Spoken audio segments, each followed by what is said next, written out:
Good morning, good afternoon, good evening. Did I say everything? Yes, I think I did. Hi, my name is Vivian Acquah, and I'm the host of Let's Humanize the Workplace, a show that started in December 2019, and I'm still going strong. We are going to have a conversation about DEI coaching, but before I start, I know that it has been a while since I've been up here and having this conversation, and just want you to know as well that the last few months has been an epic ride, right? I've been collaborating with Anita, who is my partner in change, about, amplifying empathy, where people are allowed to wear VR glasses and literally walk in the other person's shoes. There is so much happening in the world right now, and I at the time made a decision to make a choice and to be present for the people, but also be present for myself. So I took some time to recharge. I am still active, so now and then on LinkedIn, but I just want you to know that there is this amazing library available on YouTube, but also on the Amplify DEI channel, where you can tap in and learn more how you can amplify your DEI journey.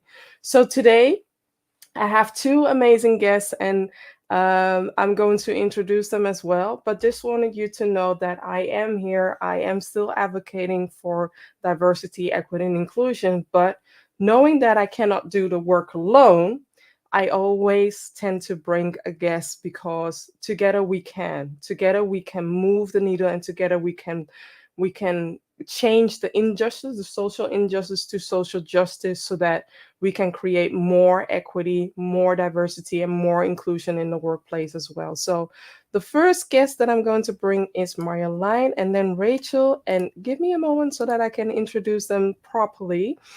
Marjolijn Vlug is a coach who coaches people on creating a career that truly fits them, and she brings her certified coaching skills to support DEI professionals and allies.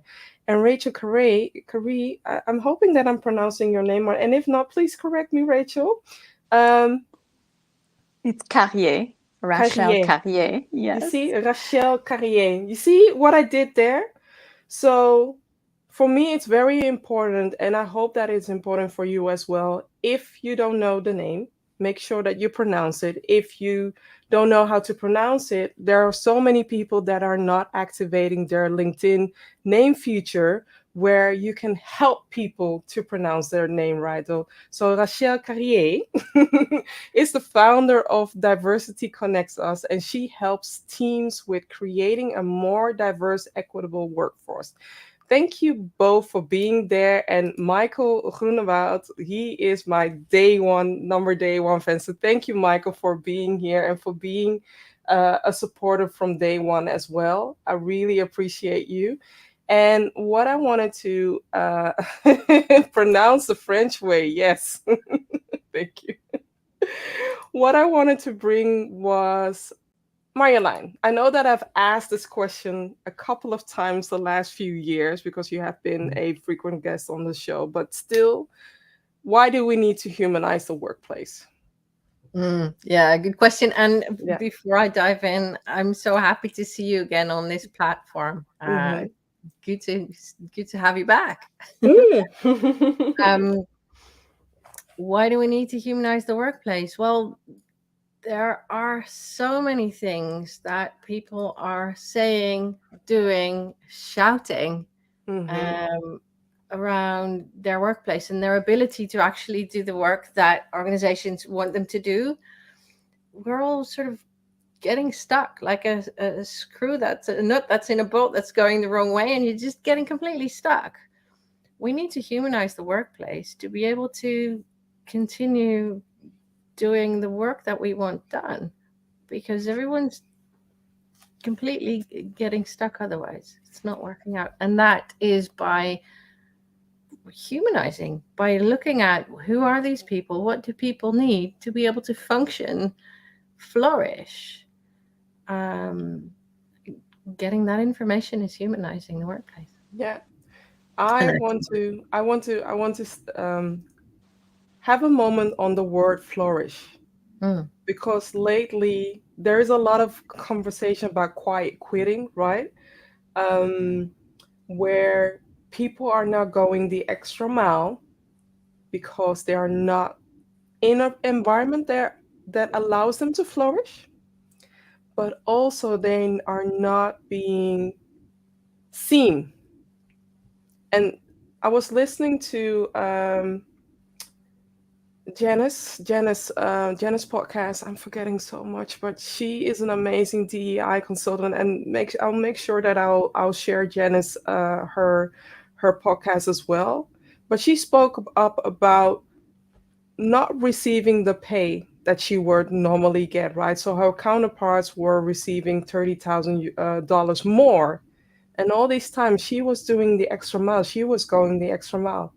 When she addressed it, they were like, yeah, within 2 or 3 years, you can reach that point. To me, that is a way of losing people. To me, that is a way of disengaging with people. And to me, that is also a way of not showing transparency when it comes to valuing people, especially now that a lot of companies are talking about we are a high talent turnover, the great resignation. But what are we doing to prevent the great resignation from happening? When are we going to value the good work that people are doing? So, flourish is definitely a thing that we need to think more about and also see for ways that we can create an environment where people can flourish. I find that really interesting. I want to say thank you again for Hmm. having me on this platform, and I'm so happy Hmm. to see you again. Though I think also when we go back and we go back to the question you asked on why Hmm. do we need to humanize the workplace, something really stands out, and it's between, insane demands from corporate and steep bottom lines. Employers can quickly lose sight of what matters: a positive, healthy, and psychologically safe workplace. And it's Marjolijn, correct? Hmm. Yeah. So Marjolijn, you mentioned, a flourishing place, and I think we flourish when it's psychologically safe. And after all, workers who feel they matter to the company ultimately work harder and smarter. They're more productive, they're more loyal. When we humanize a company culture, it makes a huge difference. So, I really believe to give your company culture the human touch, it really requires those spaces to be more people friendly. When people get personal, let's say James in accounting has worked for a company for a long time, but you really don't know how long it's been. And you also don't know it's his son's third birthday, let's just say, right? And then you Hmm. focus solely on what your employees produce, but not who they are as humans. So, by learning who your employers are beyond their work, you might discover hidden and untapped talents that actually can be utilized, right, in their jobs. But more than that, your employees feel validated, which is what we were talking about earlier, Yeah. validated. They feel heard, and sending them flowers for an anniversary, the birth of a child, or get well, card would add a human touch or people, or people skills. I think we're losing our people skills, and that's what's really imperative, um, as we humanize the workplace. Yeah, definitely. Also, we thank you, Rachelle, for sharing it, and also realizing that without people, human, your business will not flourish. Your business will not be able to grow. I think that nowadays a lot more managers and leaders are recognizing that the way they lead or the way they lead their organization, the way things are going within their organization is causing a talent turnover, whereas the talent turnover causes a way for them to not grow. And let's look at your competitor who is humanizing the workplace, who is doing their best, and who is putting things in there for people to allow people flexibility. for people to be able to work from home when they can, or work at the office when they want to, or giving them space to mourn if they lost somebody, right? There are so many things that we are not doing in the workplace, whereas we have to realize that people spend at least 70%, or maybe some who are working part time, 60% of their day. Spend it for work. Why shouldn't you be humanizing the workplace? So that's my 2 cents. I notice as a consultant, I notice so many workplaces are missing this ingredient, and that is we need to amplify humanization in the workplace sooner than later, or else your business, your team, your department will not grow. Whatever plan you have put in place, whatever strategy you think you have put in place, every time that you hire somebody and when they leave within 6 months, how will you be able to grow? We need to think beyond that as well. And that's exactly why I'm happy to have you back on this platform. Yeah. Thank you. Yeah, sharing more inspiration towards that, and more ideas, more insights. Yeah. Definitely. But today's topic is about why is DEI coaching critical for leaders to be able to amplify DEI? And let's start with Rachelle. Sure. When we think about why DEI coaching is critical for leaders to be able to amplify DEI, we need to think of the way it benefits leaders. So, right? So what are the benefits of coaching with leaders? So it establishes and acts towards achieving goals. It helps engage in courageous conversations or amplifying those conversations. It fosters an intentional allyship. I believe also it builds a sense of workplace culture belonging. I think you bring more of your authentic self when, the above mentioned happens in the workplace. It promotes equity, inevitably. It supports an actionable DEI plan. You also can become more self-reliant. You gain more job and life satisfaction. You're able to contribute more effectively to the team and the organization. And I think there's greater accountability for actions and commitments. Yeah. I love what you shared. And also, Marjolijn, what do you have to add on your perspective why DEI coaching is critical? Yeah, I really love what Rachelle just said. What the distinction that I'd love to add is that there is DEI training, there's DEI workshops, there's knowledge that's being shared, there are consultants that can advise you and strategize. The specific add-on that coaching brings is that it helps you as a leader to connect DEI work and the importance of DEI and the investment that you choose to amplify DEI in your organization, to connect that to your organization's values, to your own values, to what you care about in your professional life, in your whole life. It helps you connect that to make sure that your actions actually come from, this is what I really want, this is what I really choose, stepping into that and connecting it to you. And it also helps you with what Rachelle also said, with that accountability. So you said you were going to do that. How did that go? Tell me. That's something that can show up in a coaching session that really helps forward your actions. That really helps you with that accountability, and that really helps you focus. And focus is so valuable in this work. Yeah. Because there are so many things as a leader that take up your focus and that distract you, and that think, but this is also important. So let's, we did that DEI workshop, check that. Now I need to focus on something else again. Coaching helps you focus on how this fits into the total picture of what you want to make a reality in your organization, in your position and your identity as a leader. And really anchoring that is what coaching does. It's not about sharing the knowledge per se. You can get a trainer for that. You can get a consultant for that. But a coach is the one who can help you anchor that and keep it anchored. Yeah.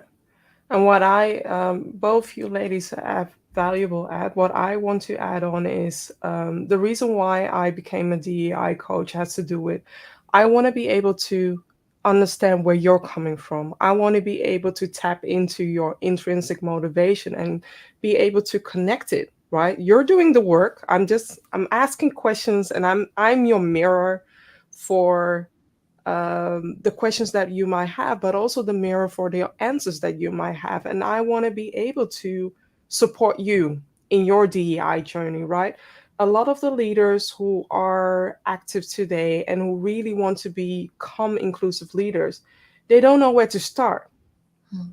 And sometimes it feels challenging to address these matters and these topics. So, what if you have a trusted person that you can ask, but also the trusted person can ask you questions for you to be able to train your DEI muscle, because that's a muscle that is inactive for a lot of people, but it's also a muscle that needs to be challenged from time to time so that when you're doing good, you're doing good. But when you're doing something that is not perceived as good, but you're doing it with the right intention, this person or the DEI coach or the person, the confidant that you trust, can also guide you. How can you rise from a fall? Just like Aaliyah said, at first you don't succeed, dust yourself off and try it again. And sometimes people feel challenged, leaders feel challenged when they are being confronted with maybe a canceling in or maybe a canceling out or the quiet quitting or the great resignation. They don't know how to answer that. And it's very easy to fall back on the behavior that we have seen elsewhere, but that's not the behavior that is helping your organization. Nowadays, a lot of organizations need inclusive leaders. And I'm not only talking about the leaders, with the title leaders, I'm also talking to addressing to those who are activating self-leadership. We all can activate self-leadership. But if nobody tells you, if nobody shows you, if nobody says something or raises awareness about that, we are all going to think that DEI has to start from the manager. It can go both ways. It can start from the bottom, but it also needs to start from the top as well. And that's what I am trying to do, or not trying. I'm doing my best when I'm supporting leaders when it comes to them amplifying their DEI journey as well. Yeah, that's what you do as a coach. And what I really appreciate about what you were saying just now is that you mirror what you see Mm-hmm. in the leader to highlight what they already know, or Yeah. to help them rediscover what they already know, and also to really reconfirm their confidence and their steadiness and authenticity. Yeah. Okay, so I messed up, the organization messed up, something happened, something failed. I'm Say confident sorry. enough and authentic enough to Yeah. deal with Yeah. that, to dance Yeah. with it, Yeah. and to still be okay, to have Yeah. that growth mindset about it too. Yeah. That I agree with both of what you're saying. I love that because when you mentioned growth mindset, Mm. I go back and I think of emotional intelligence. Mm-hmm. And I think what's really crucial when we having these conversations and also as DEI coaches is to know where we are at Mm-hmm.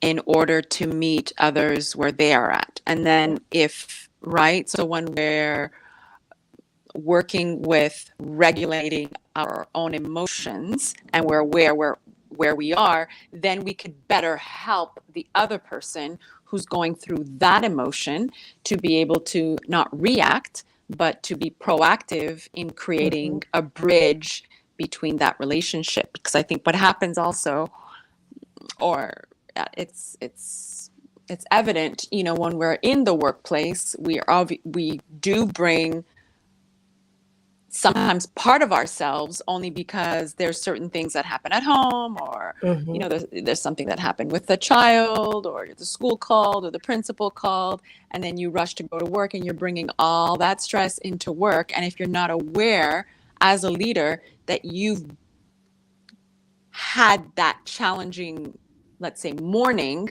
then it's going to be very difficult to be able to address, you know, any of the coworkers or colleagues or peers around you because you're in that state. Mm-hmm. So, and I love storytelling, and I think, and I have a story with this because I'm Haitian, so of Caribbean background, and we were taught to not say anything that happens inside the household. True. Right? Yeah. So when you come to the workplace and some are sharing and some are not, you have a tendency to feel that if you're going to share, you might be seen as weak or vulnerable or not be able to be productive in your Yeah. work. And it's actually quite the opposite. If I'm coming here and I'm sharing to you that, I suffered a burnout, or, the murder of George Floyd absolutely devastated me, Mm-hmm. then at least the other person knows that, okay, I'm going to give Rachelle a little bit of space, maybe 10, 15 minutes to gather her thoughts, or an ERG, a space where you can go and communicate whatever happened, right? Mm. In all these challenging times that we're facing, to make it more human. Yeah. And it goes back to our initial question. That's what humanizing the workplace is: addressing what's going on, asking about a daughter or a sister or adoptive son or a pregnancy or a miscarriage. These are normal things. These are regular things that happen in people's lives. I agree, and also what you share right now, Rochelle, is having a way to bring in your true self, but also you mentioned the word ERG, and for those who are watching this, ERGs are employee resource groups. They may be referred to as network groups within your organization. And I've come to the realization that a lot of organizations, main also predominantly in Europe, but also here, also in the US, so many companies don't have these safety networks where people can be able to decompress, can be able to debrief, and also bringing your whole self and sharing what happened at home. We need to have psychological safety active, Mhm. because sometimes when you share, it may be used against you.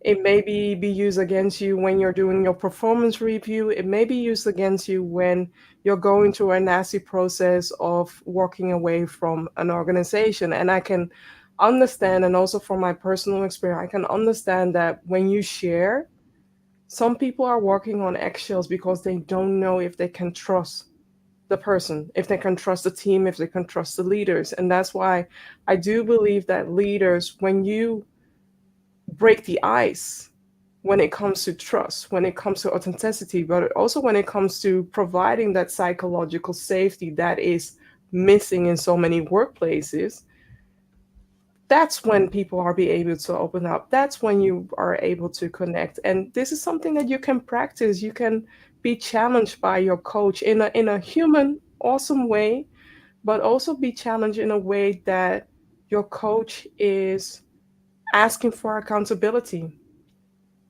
And we don't use the finger as what have you done today. No, we come with a lovingly approach, but also ask you to reflect.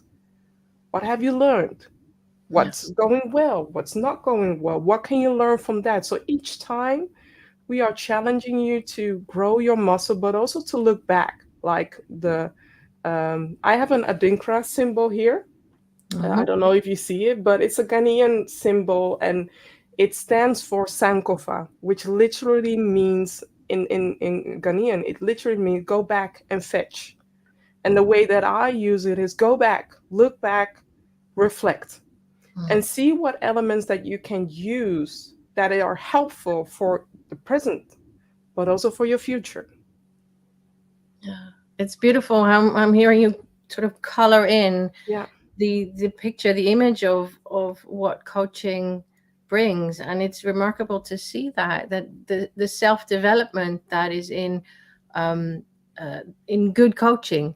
If you get a good coach, that's the self development that results from that, and that really creates the space to be more fully yourself, more authentically, but also to be more effective and to be more aligned with what you find important. And that creates so much more space to connect with those humans in your workplace, to not even think, oh, do I need to have these conversations again? No, you just do, because you have the brain space, you have the capacity, you have the self-development as a very well developed person, full person, to deal with these things, to interact with these real humans in the workplace, and to connect with them, to make it safe, not only for yourself and to have that psychological development for yourself, but also to enable that for the workplace culture and the individuals in your environment, in your work environment. It makes a huge difference. Vivian, I have a card that says you're on mute, but yeah, there she is again. I was about to say, I haven't done this live stream in a while, and apparently I've been ignoring some comments. So my sincere apologies, Let's hear the So comment. I definitely want to, yes, Michael, thank you, Michael. Yes. Dr. Janice Kazam Asar, she is one of the people that I go out for. She has an amazing podcast. I call her J Nice, so that's how she calls herself. Yes. She has a great newsletter as well. Yeah. I have her LinkedIn newsletter. Highly recommend it. Amazing. And we matched on Jollof. So Janice, if you're watching or somebody can tag her, Jollof, Ghanaian Jollof is the best. But that's another debate that we can have a conversation about. Don't get sidetracked on talking about food. You never do that. So Michael is sharing, no, if it ain't psychologically safe, get out. That's an interesting perspective. And thank you, Michael. And also Matthew is bringing, how do you link together DEI that is coming from a social justice lens and DEI that is coming from a business lens? I believe that there is a difference, and I've heard DEI practitioners speaking from these different perspectives. Humanizing, to me, is coming from a social justice lens. Yeah. This is a very interesting point that that Matthew is bringing on. And also, I love to share it from my perspective, and I love to, share the mic for everybody. The way that I approach is, since DEI is a change you're asking from a personal level, I walk this journey with you, coach you from the inside out. Because you are the person that is working at a company or working in an organization, you're leading from the personal perspective. However, I know that the organization also has to earn money, also have to amplify their revenue. And I try to find stealth ways to connect the personal matter, so the social justice matter, and into a matter of them gaining more revenue or keeping their talent, or a way to attract more talent.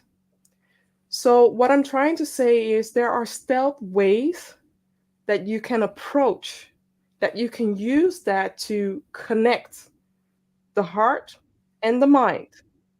I see the heart as the human part and the mind as the business part, where you're connecting both together.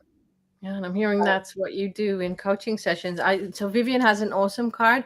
I don't. This is my awesome card. This is me going, I lost my awesome card somewhere. No, I brought mine. Awesome. Because it's actually a thank you card that I got from a client. Yeah, connecting that heart and bringing that back in, and letting that really catalyze what needs to happen, because I think it's a very common misconception that this needs to be all business or all social justice. And interestingly, I had a conversation recently with someone who said, I know that business owners really want to do the right thing and leaders want to do the right thing. And then they also kind of want to support the business. When leaders talk about this, they talk about business all the time because they think everyone needs to hear that I'm all business. And what you do in a coaching session is say, hey, well, I see you as a whole person. Yeah. What's important to you? And what's in your heart? And what's the thing that connects that? Because it's you leading this team, this organization. It's not some sort of leadership robot that we can program to do all business. That's not how it works. That's And true. and that does not connect to human. You're not humanizing your work for yourself, and you're not humanizing it for other people. We have to stop thinking about we can separate ourselves as in we leave our personal matter at the door the moment that we walk into the workplace. You get 100% of me. And 100% of me, that means that whatever emotion, whatever mood that I'm in, whatever happy feeling that I'm in, you're getting that. I'm not While a being clown. fully professional. I really want to add that, while Yeah, being fully yeah, professional. yeah. I'm not a clown. However, I can clown around, but I'm not a clown. So Matthew, I hope that we answered your question, and thank you for adding that as Yeah. well. We are trying to figure out what with Rachel, and otherwise we will bring Rachel back. Yes, Rachel, Rachel Rochelle, connecting sorry, it. Rochelle. She sent us a message that weather is awful where she is, so it's interfering with our connection at the moment. It's not that we don't want to hear from her, because we really do. I'm here. Can you hear Yes, me? I Yeah. can hear you. Bring in the heat. Oh. I do apologize. I missed the entire conversation. There was absolutely no connection here. So where did we leave off? I'd love to chime in. I would love to, So Matthew Reynolds, he shared a question about how to link DEI with social injustice, but also how to link DEI together with from the business lens. And we both shared our insights about it, and we would love to also hear your insights about this. In the meantime, Matthew, you just saw his question, and he's Mhm. also the author of this book that I very much recommend. No, Matthew, we have a bone to pick. You have the book first. I pre-ordered this because Matthew is a An amazing hugely soul. wise, An amazing intensely soul. human, intensely generous Yeah. person. And I was just so curious and so excited about this book. So it's out now, and highly recommended. It's really great, and it's a book that is really a workbook. So this is not something that you read and think, oh yeah, interesting, let's move on with my day. This is something that actually leaves you a changed person. Highly recommended. And there is Orlando going to bed. I just spotted him, I think. Yeah, he has come to a point that he's shy, but he wanted to come to come and say Yeah. something. So I don't know what he's doing, but That's trying to. because life is human. Life is solely human. Like So Rachelle said, that's what shows up in life. definitely, Matthew, I'm definitely going to order your book because I am eager to learn more, but also to hear your insight as well.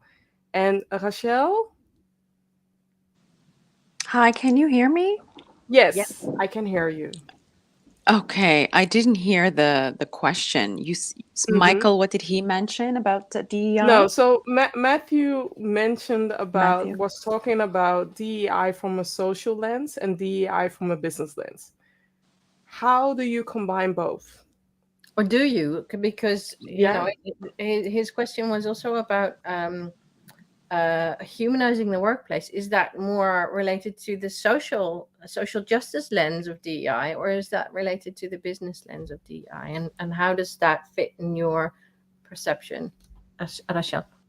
I honestly think it fits on a human level. We can't really box in being human and, having a business lens and a DEI lens. I think it really comes down to the basics of being human centric and heart centric with other people. So I wouldn't agree with it being in a box. and to see it in two different lenses. I think as we show up as leaders or DEI coaches or consultants, when we show up in the workplace, we need ourselves to model what we want others to follow. And if we are coming in and sharing a story of, a personal story that occurred, or, or maybe it could be a project that they might not be feeling that they could, that, that they can have it, they cannot meet the deadline, then I think it's those little things that we don't say amount to very big things in how our relationships will cement.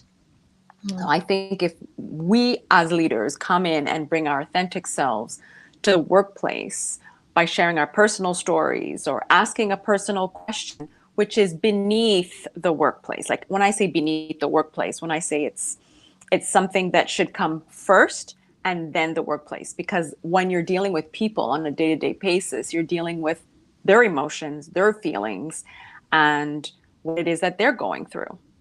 So I don't believe it's it's a business sense or a DEI sense. It's really coming from a human-centric space. Yeah. Humanized workplace. Yeah. I don't know what happens with Vivian and I don't know either. Apparently there is a ghost here, but I can definitely feel that we need to connect with our human self. Then, then we can do our businesses, or then we can interact. So I totally agree with what you share, but also I wanted to share something that Valerie is sharing, and that is we always bring ourselves to work, and it's whether we can express it in a workplace or not. We always do that. So if you want to prevent the great resignation from happening, if you want to prevent the quiet quitting and other employee disengagement from happening, have a conversation with one of us or have a conversation with a DEI coach. Know that you are not alone in this journey. And immediately I had to think about Michael Jackson's song. I'm not referring to that, but definitely this work, activating your DEI journey. I can understand for some people it is challenging. But what if you have a ambassador? What if you have a cheerleader? What if you have somebody you can see as your Yoda, who will coach you, who will be there for you and ask, the Yoda like questions to guide you through, so that you don't feel like you are alone. For some people, DEI can feel daunting. It can feel painful, especially when you have been confronted in a not so human way. And You I can would also like to have say, compassion fatigue.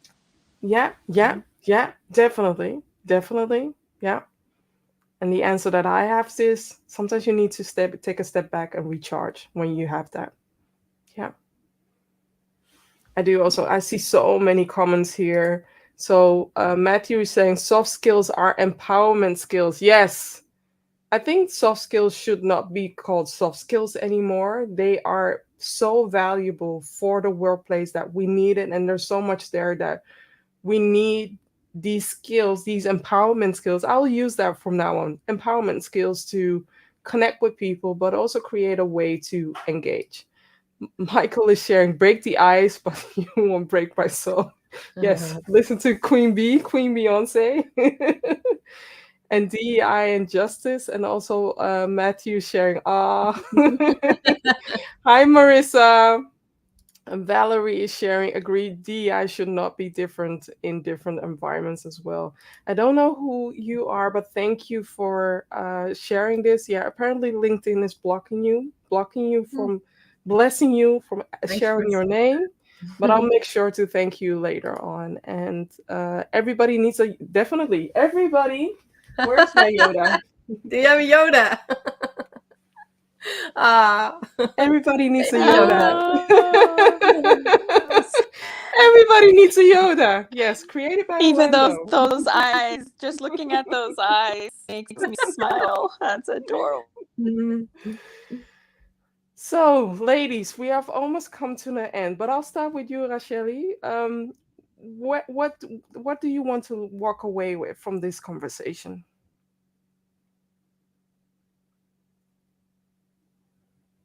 Hello? Did I freeze? No. Okay. Then, Marjolijn, what do you want to walk away with? I'm walking away with the joy of having a great conversation with two Mm-hmm. lovely people, and also the reminder, hearing your perspectives on what coaching brings to the DEI field, that we, all three of us, we have those skills to coach, Yeah. and sometimes be your Yoda, be your cheerleader, be different flavors of coaches, and we have our own different styles and approaches. Yeah. Our own different zones of genius as a coach within that coaching work. And it's really great to be able to offer that to different kinds of leaders so that people can have a trial session, for example, with a few coaches to see which one is the best fit. Because there's always personality and approach and style that are different.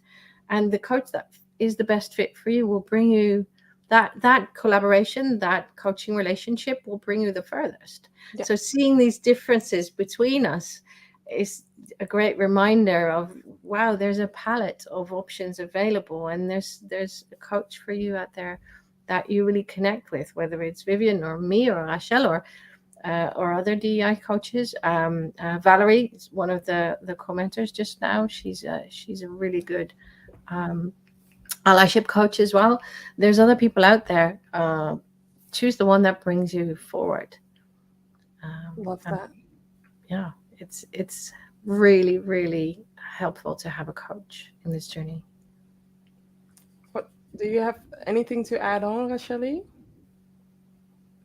Rachelle? I'm not hearing her. What I I, do want, oh, sorry. Yes.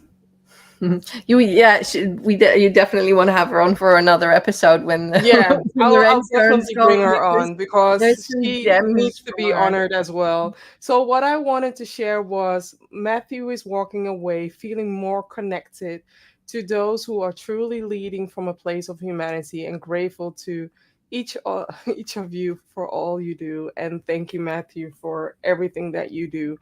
I am walking away with a conversation that definitely fueled my cup. Mm. So last week I was in London at a congress for 3 days. What a time to be in London.